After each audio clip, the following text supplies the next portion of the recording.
What is going on, guys? Welcome back. Commentary for you. I want to thank Yums for letting me use this video. And most importantly, man, I want to shout his cat out in the background here. Any creator knows if you got animals, they know when you're making videos. This cat had all day to look out this window, but he waits till dad starts making a video and decides he's going to figure out what's going on outside. But this is a really important video to make. I'm going to recommend you go watch his video. This is a pro Madden player that's leaving Madden 22, and I wanted to go through and just share with you some of the snippets through this video to explain why, because it's powerful coming from somebody that plays the game competitively. So I want to listen to a couple things, and then we'll break down some Today, we got to talk about why exactly I retired from Madden 22. Normally, I would play until after LCQ. So this year that would be January, but this year I quit in October. The reason's pretty simple. The game's just not enjoyable. There's so many glitches and bugs. The number of times a game was decided, especially a tournament game, was decided by a glitch or a bug, just made the game frustrating. No amount of grinding or getting better at the game felt like it would ever be good enough when all these glitches and bugs stood in the way. A main breaking point for me was in the Thanksgiving qualifier when my opponent called an onside kick in the last 2 minutes of the game. Now, normally this wouldn't be a problem. You would just call a timeout or you would audible. However, this year there's actually a glitch where if you go ahead and you select a normal kick return, you can't get out of it, and their probability of recovering the kick is astronomically high. So you can go ahead and you can see what happened to me in that game right here.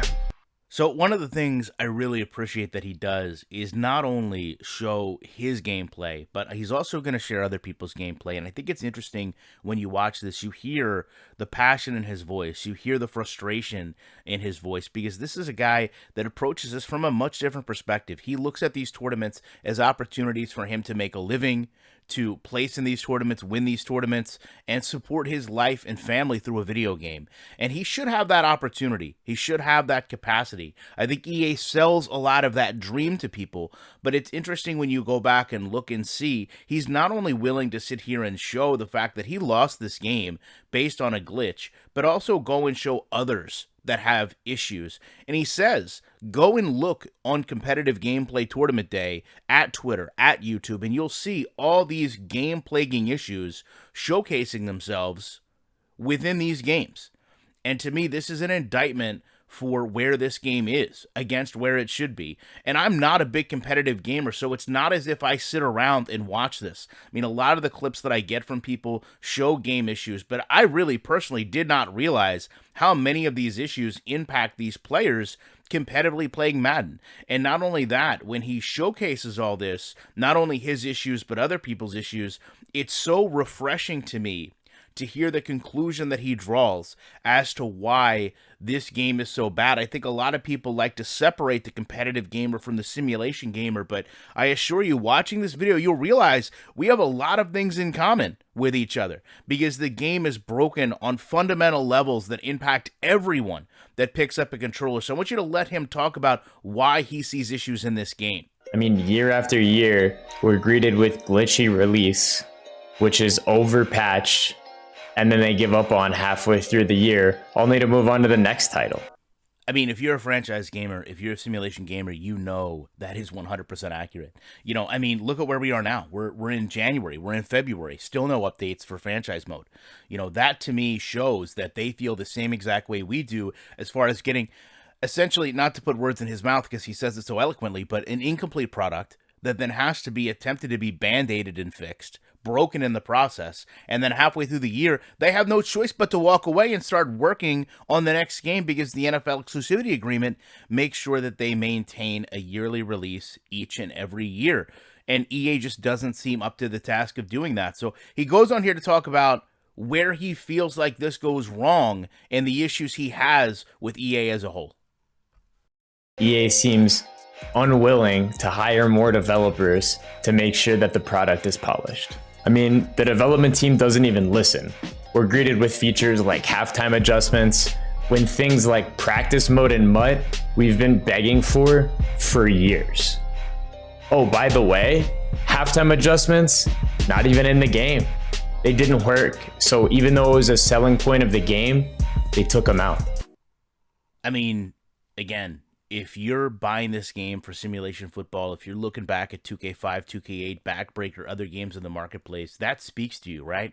I mean, I know I use these clips a lot, but I can't overstate to you how important they are. You know, this is a guy telling you, hey, this game is incomplete, it's not polished, there's things that are broken. And just yesterday, I've been able to show you guys, they sell us things over and over and over, right? This is a Madden 22 image, one of 4 they use to sell presentation, right? This is a Madden 12 image that they use to sell presentation. He goes on and he talks about how he can't feel confident beating someone in this game on skill because there's so many issues within the game that plague fair gameplay.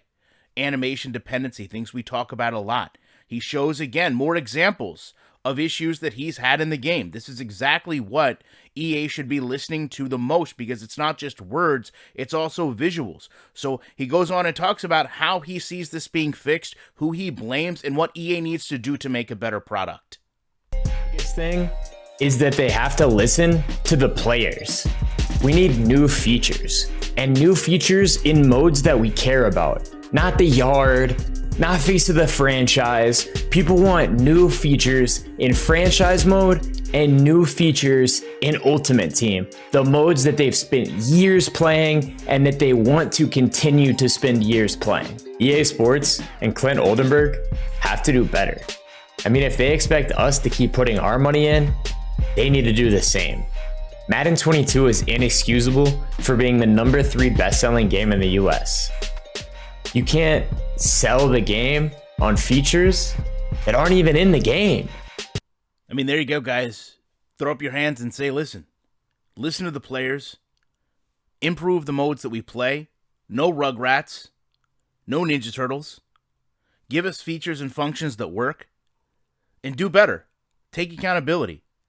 I mean, hearing him say this as a pro gamer echo so many of the sentiments we have as a simulation community was really refreshing. As I said, man, I really would recommend that you guys go watch this entire video. I just showed you some select clips. It's a very powerful video, knowing where it comes from. I want him to actually leave you with how he feels about this game. I appreciate you watching this video, and I will be back in a week with more coming. So they want your money, but they don't want to give you a worthwhile product.